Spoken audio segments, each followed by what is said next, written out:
अब कुछ दोस्त ही लाओ मुकाबिल में हमारे, दुश्मन तो कोई कद के बराबर ना निकला। नमस्कार दोस्तों, मेरा नाम है मकरध्वज कौशिक और शायद 1.5 साल बाद मैं कॉलेज के किसी भी टॉपिक पे बात कर रहा हूँ। चूँकि कॉलेज उस लायक बचा भी नहीं कि मैं उसके बारे में बात करूँ, लेकिन इस बार एक कुछ दिनों पहले एक रिकॉर्डिंग आई थी जिसमें राकेश अग्रवाल की रिकॉर्डिंग थी। और मैं चूँकि श्री और जी इसलिए नहीं लगा था क्योंकि इस लायक वो है नहीं, और ना उन्होंने ऐसे काम किए कि मैं उनको श्री और जी लगा के संबोधित करूँ। बड़ा हरामी हो बेटा। तो उस रिकॉर्डिंग में वो लोग बोल रहे हैं कि मतलब वो बोल रहे हैं, जिससे भी बात कर रहे हैं उससे बोल रहे हैं कि ये जो मैंने एक केस है मकरध्वज के ऊपर जो केस लगाया है वो वापस ले लिया है, और उनके कहने पे वो केस वापस हो गया है। तो पहले वो छोटी सी शायद 20-25 सेकंड की रिकॉर्डिंग है, पहले वो सुन लेते हैं, फिर उस बारे में मैं प्रमाण दूंगा। तो रुको जरा, सबर करो, बोला धक्का बुक्की नहीं करने का। तो हाँ, मकरध्वज का एक केस खत्म हो गया कल। जो हमने FIR करी थी उसकी, हमारे पास इंस्पेक्टर का फोन आया था, तो हमने कह दिया खत्म कर दो इसको। हमने लिख के भी दिया था उसे पहले कि ये लेटर मकरध्वज की राइटिंग का नहीं है। ठीक है, अब वो डिटेल में बैठोगे जब तुम लोग तो बताएंगे हम तुम्हें। तो कल हमने उस केस को खत्म करा दिया। और वाह भाई साहब, बहुत चलती है यार तुम्हारी तो यार, मतलब इतनी चलती है कि तुम्हारे कहने पे केस हो जाते हैं और तुम्हारे कहने पे केस वापस भी हो जाते हैं। इसने क्या किया कि एक लेटर बनाया, एक आराम से बढ़िया एक पेज पे लिखा कि मुझे ऐसे ऐसे करके 10 लाख रुपए दो, सखी के हनुमान जी के पीछे आओ, और तुम्हारा बाप नीचे करके लिख दिया मकरध्वज, और मेरा नाम डाल के इसने जिसकी भी वहीं किसी कॉलेज के स्टूडेंट से या किसी इसके अपने रिश्तेदार से कोई से लेटर लिखवा के, और ये सब एक पेज पे लिख के और ये पुलिस स्टेशन में दे दिया। और एक वीडियो जो मैंने डाली थी जिसमें मैंने इसका नाम भी नहीं लिया था, मैंने इसका कोई नाम नहीं लिया, इसके कॉलेज की किसी भी अथॉरिटी का या कॉलेज का भी नाम नहीं लिया, फिर भी इन लोगों को बुरा लग गया। वो यही बात है कि चोर को चोर बोला तो डकैत को बुरा लग गया। तो ये इन्होंने करके एक FIR करा दी कि मैं इनसे 10 लाख रुपए लूट कर रहा हूँ। उसमें 386 एक इन्होंने धारा लगवाई जिसमें शायद क्या 10 साल की सज़ा है, और 10 साल की सज़ा होने पे जमानत नहीं होती। और इन भाई साहब ने क्या किया कि कैविएट जाके लगा दी, जो आज इतने सत्यवादी बन रहे हैं ना, इन्होंने उस टाइम पे कैविएट जाके लगा दी हाई कोर्ट में, ताकि मैं अगर हाई कोर्ट से जमानत लेना चाहूँ तो पहले मेरी बात ना सुन के इनकी बात सुनी जाए। लेकिन भगवान का ये वो मानो कि मतलब मैं उस दिन बीना में था, मैं रिजर्वेशन करा रहा था, और झांसी से लखनऊ तक का मैंने 1 तारीख को रिजर्वेशन कराया था। ये उसकी RTI है, RTI DRM भोपाल से मैंने जब RTI मंगाई तो इसमें ये टिकट भी निकला। जो वो फॉर्म हम लोग भरते हैं, फॉर्म विंडो फॉर्म भरते हैं, वो फॉर्म भी निकला, और ये वो फॉर्म है। अब इसमें ये कह रहा है कि हमारे कहने पे वो FIR वापस हो गई। गजब बेइज्जती है। खैर अच्छा भी हुआ कि इन्होंने ये बात बोली, क्योंकि इससे इनकी झूठ का पर्दाफाश होता है। और मैं वीडियो मेरे बनाने का कोई मकसद नहीं था, ना इन जैसे इनके क्या बोलूँ मैं, इनकी औकात भी नहीं कि मैं इनका नाम लूँ, लेकिन नाम इसलिए लेना पड़ता है कि ऐसे ऐसे झूठ इन्होंने हो सकता है कितने कॉलेज वालों से बोले हों, सिर्फ अपना वर्चस्व दिखाने को, अपनी पावर दिखाने को कि मेरी कितनी चलती है, मैंने क्या क्या बिगाड़ रखा है लोगों का और स्टूडेंट को कितना परेशान कर रखा है, ये दिखाने को ये तमाम झूठ बोलते हैं। ऐसे ही इन लोगों ने एक झूठ ये बोला कि इसने ये रिकॉर्डिंग में ये झूठ बोल रहा है कि मैंने कोई आज तक कॉलेज को लेटर नहीं लिखा कि मुझे ट्रांसफ़र चाहिए। अबे साले। तो ये वो लेटर है जिसमें मैंने इसको भी लिखा था कि मुझे ट्रांसफ़र चाहिए, मुझे NOC दे दो। लेकिन यार तुम इतना सीधे हो कहाँ, तुम्हें अपना मेल देखने का टाइम कहाँ है? तुम तो नोट गिनने से तो फुर्सत हो तुम्हें, तब तो तुम जाके ईमेल देखोगे। मैंने यूनिवर्सिटी के थ्रू भी इनको लेटर भिजवाया कि अगर तुम्हें हो सकता है तुमने मेल ना देखा हो तो यूनिवर्सिटी तुम्हें इन्फॉर्म कर देगी कि ये लेटर आया है NOC के लिए। लेकिन ना यूनिवर्सिटी सुनती है, ना ये सुनते, ना इन्होंने लेटर पढ़ा। सारे मिलके हमको पागल बना रहे हैं। और यार तुम्हें तो मेरा एहसान मानना चाहिए यार कि मैं तुम्हें वीडियो में बहुत तहजीब से बात कर रहा हूँ। इतनी तहजीब से बात मैं अगर तुम सामने मिलोगे तो मैं कतई नहीं करूँगा। मैं ऐसी ऐसी गालियाँ दूंगा कि जो तुमने ना कभी सुनी होंगी ना तुम कभी सुनोगे। तो ये तो, और भगवान से मैं यही प्रार्थना भी करूंगा कि तुम मेरे सामने कभी आओ नहीं, क्योंकि मुझे तुम्हारी शकल भी पसंद नहीं और मुझे तुम्हारी बातें भी पसंद नहीं। और ये खैर पेशे से वकील हैं, तो इन्होंने एक और उसमें रिकॉर्डिंग में पार्ट बोला है कि चेक बाउंस का केस भी हम वापस ले लेंगे। यार मत लो ना वापस, इतना एहसान किस लिए कर रहे हो? जो भी तुम्हारे पास चेक हैं, ब्लैंक चेक हैं, तुम अपने चेक वापस ले क्यों रहे हो? मेरे पास भी इतनी RTI रखी हैं।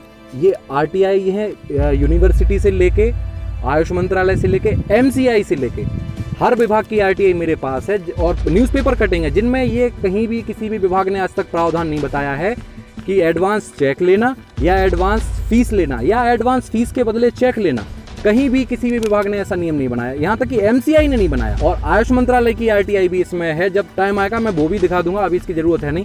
तो आप प्लीज़ यार वो मत करो कि मैं एहसान कर रहा हूँ कि वो पिताजी के ऊपर जो चेक बाउंस का केस है वो आप अपनी मर्जी से वापस ले लोगे, इतना मत करो।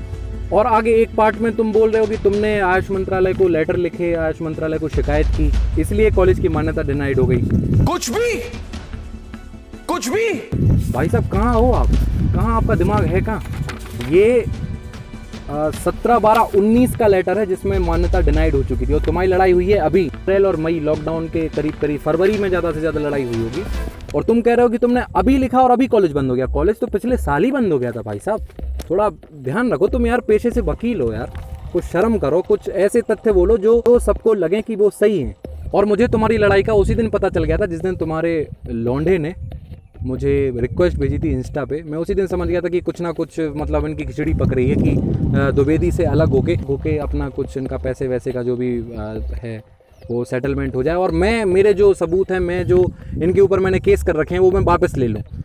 और यार क्या लगता है कि मतलब ये लोग कभी लड़ पाएंगे? ये मतलब लड़े होंगे कभी? ये ऐसा कभी नहीं हो सकता। ये लोग पैसे के एक नंबर के लालची, केवल पैसा ऐंठने वाले, पढ़ाई कभी इन्हें ना कराई, ना ये कॉलेज खोलने के लायक थे, ना कभी खोल पाएंगे। अगर खोल भी लिया तो पढ़ाई नहीं देंगे। ये कभी लड़ सकते हैं? जब मैंने एक शिकायत की इनकम टैक्स आगरा को, इनकम टैक्स ऑफिसर आयकर आयुक्त महोदय को, तो वहाँ से ये सब वही था कि जो डोनेशन लिया, जो फीस लिया, वो उनकी कोई रसीद नहीं दी, इतने प्रोफेसर हैं, इतने दिखाए गए हैं, 32 दिखाए गए। और जो एक रिपोर्ट थी CCIM की जो 28 तारीख को 2019 में जो जांच हुई थी, उसकी एक रिपोर्ट में क्या था कि सब शुरुआत में लिखा था इतने प्रोफेसर हैं, इतना ये है, इतना, और नीचे लिखा 0 मतलब इतना बड़ा घोटाला। मैं वो अगर लेटर मिलेगा तो मैं वो भी डाल दूंगा। तो उस लेटर के बाद जब आयकर आयुक्त, इनकम टैक्स कमिश्नर ने आगरा से जब इनकी जांच की, तब इनकी पूरी जो भी वित्तीय अनियमितताएं थी, जो भी इन्होंने अपने घोटाले कर रखे थे, डोनेशन और उसके नाम पे ले रखा था, उसकी जांच हुई। तब इनका जाके मतलब मतभेद हुआ आपस में कि तुमने हमें पैसे का नहीं बताया, तुमने अपने गाड़ियाँ खरीद ली, अपने लड़के को ये करा दिया, अपने लड़के को वो करा दिया, हमें पैसा नहीं बताया। नहीं तो ये कभी ऐसा हो ही नहीं सकता कि ये तीनों आपस में लड़ें। ये तीन जिस्म और एक जान थे। और यार मैं तो ये कहता हूँ कि उस दिन मान लो ठीक है, तुम्हारे पास हो सकता है तुम सत्यवादी आज हो गए हो, लेकिन तुम उस दिन कहाँ थे कि जब हाई कोर्ट की जांच आई थी और तो लड़के चाहिए थे और तुमने लड़के नहीं भेजे थे, जांच के लिए लड़के नहीं भेजे थे यूनिवर्सिटी में। उस दिन तुम कहाँ थे जब 8 लड़कों के नाम फेल करने के लिए दिए गए थे प्रैक्टिकल में, और फेल हो गए थे लड़के और तुम कुछ नहीं बोले थे? उस दिन तुम कहाँ थे जब क्लास की एक लड़की को भड़का के 354 मुझ पे लगाई जा रही थी? उस दिन भी तुम नहीं बोले थे। उस दिन तुम कहाँ थे जब कॉलेज अध्यक्ष का बड़ा बेटा आया था रिवॉल्वर और 40 लोगों को लेके, और फायर भी हुए थे वहाँ पे, और 2 लोगों पे, 2 लड़कों पे, 2 पढ़ने वाले स्टूडेंट पे थप्पड़ बरसा के चला जाता है? तुम उस टाइम कहाँ थे? तुम भी वहीं थे भाई साहब, आप वहीं थे। और आपका बयान क्या था मैं बताऊं? मैं ये तो यही है ना कि मैं चीज़ें भूलता नहीं। आपका बयान ये था कि हॉस्टल में 25 से 30 लड़कियां हैं, मैं जिसको बोलूँगा उससे 376 लगवा दूंगा और तुझे और तेरे बाप को जेल भिजवा दूंगा। ये चीज़ें मैं भूलूंगा नहीं कभी। और ये तुमने जब बोला था तब तुम इतने सत्यवादी नहीं थे, और आज तुम इतने सत्यवादी हो गए कि तुम लड़कों को फ़ोन करके बोल रहे हो कि अरे बेटा उसमें फ़ीस मत डालना, अरे बेटा मैं तुम्हारे सपोर्ट में खड़ा हूँ, अरे बेटा मकरध्वज को ये बोल दो वो केस वापस हो जाएगा, वो ऐसा कौन सा केस है यार? कौन सा केस है? कंट्रोल।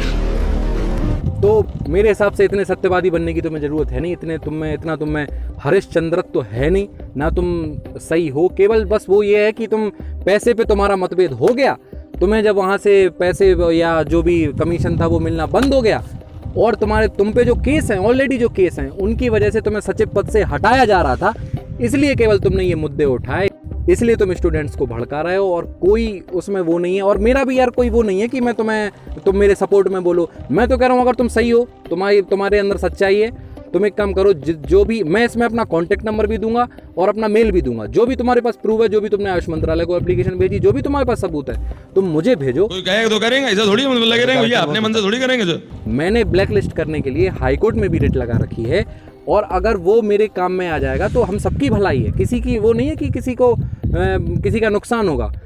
अगर तुम लोग चाहते तो ये उस टाइम पे भी ट्रांसफ़र हो जाते सबके सब स्टूडेंट्स के, जो आज ये नौबत आई है ट्रांसफ़र की। और जो हमसे सीनियर है, सोचो उनको डिग्री नहीं मिली, अगर उनको डिग्री मिल जाती तो आज कोरोना काल में वो गवर्नमेंट जॉब पा चुके होते। BAMS कर रहे हो, MBBS के बराबर पे स्केल है तुम्हारा, कोई तुम वो नहीं कर रहे हो कि कोई मामूली सी डिग्री है और यहाँ पे झोला छाप डॉक्टर बनने जा रहे हो। गजब बेइज्जती है। और मैं हमेशा यही कहूँगा कि तुम आज सत्यवादी हुए हो, पहले से तुम्हारे अंदर अगर ये होता तुम वहीं खड़े खड़े फाइल दबा के टेबल पे बैठ के डिसीजन लेके और हॉस्टल से बाहर कर देते थे। इसकी फीस नहीं आई, उसका ये नहीं आया, फलाने का चेक बाउंस का केस, फलाने को चेक नोटिस दे दिया, फलाने के पेरेंट्स को परेशान करना। यार मैं तो चलो लोकल का हूँ, मैं तो ललितपुर और बीना इतना दूर नहीं पड़ता, लेकिन सोचो यार वहाँ लड़के गोरखपुर के हैं, नोएडा के हैं, सिद्धार्थनगर के हैं, अयोध्या फैजाबाद के हैं, उनका क्या होगा? साले कुत्तों की जिंदगी। झांसी का नाम इतना खराब मत करो, क्योंकि झांसी बहुत अच्छी शांत शहर है और अच्छा शहर है। और कुछ लोगों की वजह से ऐसा ना हो कि वो जो यहाँ से पढ़ के निकले वो कभी दोबारा झांसी और बुंदेलखंड में देखने भी नहीं आए। और सत्यवादी और हरिश्चंद्र तो तुम्हारे अंदर ना था, ना है और ना कभी रहेगा, ये मैं भी जानता हूँ। कुंवर बेचैन साहब का शेर है कि चटके गिलास को ज़्यादा ना दबाइए, यूं आदमी की प्यास को ज़्यादा ना दबाइए, और कहीं ऐसा ना हो ये खून दामन पर जा लगे, कहीं ऐसा ना हो ये खून दामन पे जा लगे, जख्मों के आसपास को ज़्यादा ना दबाइए। तो ऐसा है यार कि मेरा जो मैं 2 साल में इसमें पक गया हूँ ना, उसको बार बार कुरेद के ये मत किया करो कि ये मेरी वजह से हो गया, ये मैंने करा दिया। बहुत तकलीफ होती है। अपना वर्चस्व दिखाना है, अपनी फील्ड में दिखाओ, अपने अच्छे कामों में दिखाओ। आप प्रोफेशनल वकील हो, आप उस चीज़ में दिखाओ। अगर आप वाकई में लड़ना चाहते हो द्विवेदी के खिलाफ, या जो भी आपके साथ गलत हुआ, या जो भी लड़के इनके आपको सपोर्ट नहीं कर रहे हैं, आपको पेमेंट नहीं दे रहे हैं, या आप दोनों को अलग मान रहे हैं, तो आप लीगली उसका वो लीजिए। और इसमें ये थोपना कि मैंने उसका काम मैंने करा दिया, उसका काम मैं करा दूंगा, ये सब बातें यार शोभा नहीं देती। तुम 55 साल से ज़्यादा के हो शायद, तो मैं इसलिए तुम्हें आप भी नहीं बोल रहा हूँ, तुम्हें बोल रहा हूँ। तो सोचो यार कि मैं तो कितना छोटा हूँ और फिर भी तुम्हें ऐसे बात कर रहा हूँ, तो कुछ तो तुमने किया होगा, कहीं ना कहीं तो तुम में कमी होगी कि जो एक मतलब तुमसे आधी उम्र का लड़का, आधी से भी कम उम्र का लड़का, और तुमसे ऐसे बात कर रहा। नहीं तो तुम्हारी इज्जत होती है भाई, प्रोफेशनल वकील हो तुम। बड़ा हरामी हो बेटा। और बाकी मैं अपने सब कॉन्टेक्ट्स नंबर दे दूंगा, कमेंट ओपन है, अगर तुम करना चाहो तो कमेंट सेक्शन भी ओपन है, तुम लिख सकते हो। तुम मेरे से मेरे प्रूफ ले लो, ये नहीं कह रहा कि मैं तुम अपने प्रूफ मुझे दो, आप मेरे से मेरे प्रूफ ले लो। जो भी मैंने शिकायतें की हैं वो सारी शिकायतें, सारे प्रूफ, सारी RTIs, जितनी भी चीज़ें हैं मैं सारी देने को तैयार हूँ। लेकिन अगर लड़ना चाहते हो, इस चीज़ में आगे बढ़े हो, तो ख़त्म करके जाना। और बाकी तुम्हारी मर्जी है। मुंडे मुंडे मतिर भिन्ना, कुंडे कुंडे नबम पाया। अर्थात तरह तरह की खोपड़ी में तरह तरह की बातें होती हैं, ठीक वैसे ही जैसे तरह तरह के कुएं में अलग अलग पानी होता है। और खैर, जो आखिरी में एक नाम आया है कि कोई शहाबुद्दीन के यहाँ पढ़ा है, वो सरल है, वहाँ बदमाश है बहुत, तो जो है वो इतना उसका नेचर खराब है बच्चों के प्रति या किसी बड़े के प्रति। नहीं, वो कहाँ पढ़ा है मालूम है तुम्हें? बिहार में शहाबुद्दीन के कॉलेज में पढ़ा है वो, इसलिए उसके नक्शे कदम पे ही वो चल रहा है। उनके बारे में मैं ज़्यादा नहीं बोलूँगा, उनके बारे में हमारे मंत्री जी बोलेंगे। और कितना बेइज्जत कराओगे बाप को? बेटा बेटा तुमसे ना हो पाएगा, हमें तुम्हारे लक्षण बिल्कुल ठीक नहीं लग रहा है, तुमसे ना हो पाएगा। वीडियो देखने के लिए धन्यवाद। नमस्कार, जय हिंद।